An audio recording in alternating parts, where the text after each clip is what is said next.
We have a couple news stories to talk about today revolving the Boston Bruins because they've revealed a new jersey, but the messaging has caused way too much confusion regarding the price, and Jeremyswayman actually did set the goalie market like he said he would. So buckle up, Bruins fans. I'm here to give you the latest info on your beloved Boston Bruins. If you've been liking my Bruins content, please leave me a like and subscribe. If you've already done so, thank you, and let's get into it. The Boston Bruins yesterday revealed their Centennial Game jersey, and if you ask me, it looks amazing. I grew up in the 80s, so to see the Bruins be inspired by the look of the jersey from back then is something I personally have always wanted. I did a short to show them off and thought that is all I needed to do to cover it, but I noticed something in my comments section that I wanted to address. Being blasted with comments complaining about the price, which they announced was $600 USD, which as a Canadian is absolutely crazy, and I 100% am not willing to fork over the cash. I myself was shocked at the original announcement, but I decided to dig deeper and notice something in the wording they used in the press release. So let me read it to you and see if you catch it, because I certainly didn't at first. The special edition jersey combines the elements of the past with the visions of the future, honoring the rich history of the black and gold as the club enters a new century. Beloved components of the team's identity are met with modern twists, featuring anniversary crest worn throughout the centennial year, but in the traditional Bruins gold. The anniversary crest combines the vintage spokes repped by the Bruins legends like Bobby Orr and Ray Bourque with the contemporary serif Varsity B that has been featured on Causeway Street since 2007. Symbolizing the turn of the century, the sweater features a new color-inverted version of the Centennial patch that was previously displayed on the three Centennial uniforms during the 23-24 season. The new patch includes a nod to December 1st as the date of the Bruins' inaugural game and brings back the celebratory metallic gold as an accent around the Bruins bear. The jersey design draws inspiration from the 1980s, a pivotal era in Bruins history that embodies the team's core values. The uniform kit features dipped gold sleeves and socks with a modern take on traditional striping, paying tribute to the Bruins alum who previously repped the Spoke B. Additional details inside the jersey include a special design on the collar and the bottom of the hemline. The collar displays the score of the club's first ever game played at the Boston Arena on December 1st, 1924. Boston Bruins 2, Montreal Maroons 1. Embedded in the bottom hem are the team's core values: tradition, grit, passion, and heart, which the club will carry with them into the future. The jersey features the name of the Boston Bruins official patch sponsor, Rapid7, in the new location on the shoulder. Fanatics is the NHL's official outfitter of on-ice uniforms, and the Fanatics Authentic Pro jersey is cut, stitched, and assembled in the same Canadian factory that has been producing the on-ice NHL jerseys for nearly 50 years. Fans can purchase the on-ice Authentic Pro jersey, the exact same jersey Bruins players wear, available for the first time in a decade. This jersey will also be available in Fanatics Premium style. It's the part right at the end when they mention on-ice NHL jerseys, because the pre-orders they announced yesterday are only for those versions of the jersey.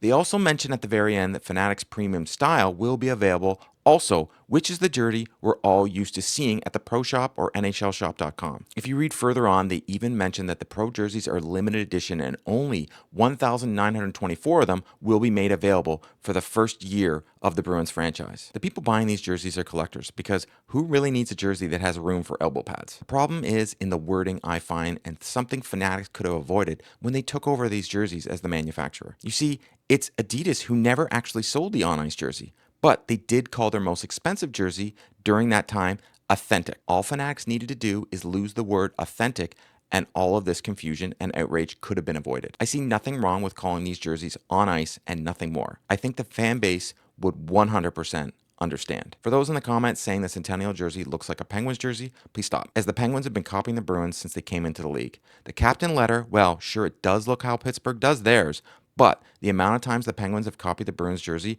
is kinda crazy to nitpick this one thing. Starting in November, fans will be able to order the jersey at a more reasonable price. Well, I guess reasonable for some people, as I personally still think the jerseys are expensive. I have seen some of the Fanatics jerseys up close, and while I find the quality to be good, I'm puzzled about the lower end versions as they look so cheap, and the name and numbers on the back look odd to me. They call the cheaper version the breakaway jersey, which is around $189.99 Canadian, and that jersey quality looks fairly cheap, and the lettering on the back looks off and most likely was just iron on. I understand if you want stitched, it's going to cost more, and these cheaper alternatives are so all fans can have one, but I think these cheaper alternatives are still fairly expensive, is all. If you're looking for a Bruins jersey, I would suggest grabbing an old Adidas one from the NHL shop because they're all discounted now and they're better quality for the price point than a Fanatics one right now. I'm not even going to get started on how the Mitchell & Ness used to be the best value and jersey to buy, only to be the worst looking and value to buy seemingly overnight, and save that for another video. I want to go back to the Centennial jersey now, and I hope I explain the whole $600 thing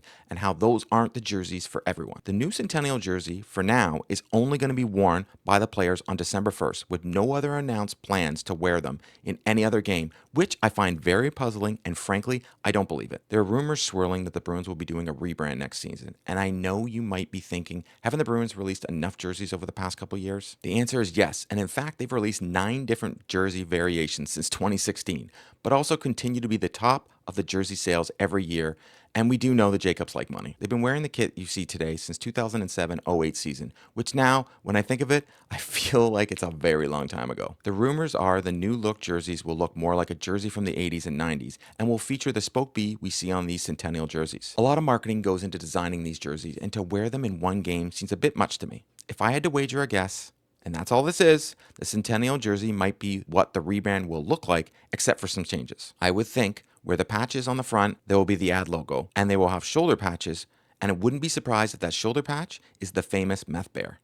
Looking at the merch over the past couple seasons, they've been bringing the meth bear back, and people seem to like it. Now, I would prefer gold socks instead of the half and half they have right now, but things could change by next year. I truly can't help but think we're getting a preview to what the Bruins jerseys will start to look like next season. I've given you my opinion, but I would love to hear from you, so leave your thoughts in the comments down below. My next topic is Jeremyswayman, in fact, set the goalie market like he said he wanted to. A lot of mud was slung throughout the summer during the Jeremyswayman contract negotiations, and don't worry, I'm not going to rehash it. Swayman said he was going to set the goalie market, and so far, we've seen 2 prominent goalies in the NHL sign almost identical contracts as Jeremyswayman. In fact, if I had to wager, I think some of the goalies who signed before him wish they waited and are giving their agents a bit of a stink eye because the goalie market has changed now. Heck, the rumours Shesterkin deal sounds crazy when you hear numbers like $13 million per season being thrown around. Linus Ullmark, who was playing amazing in Ottawa, like he did in Boston until he got injured, re-signed with them with the exact same AAV,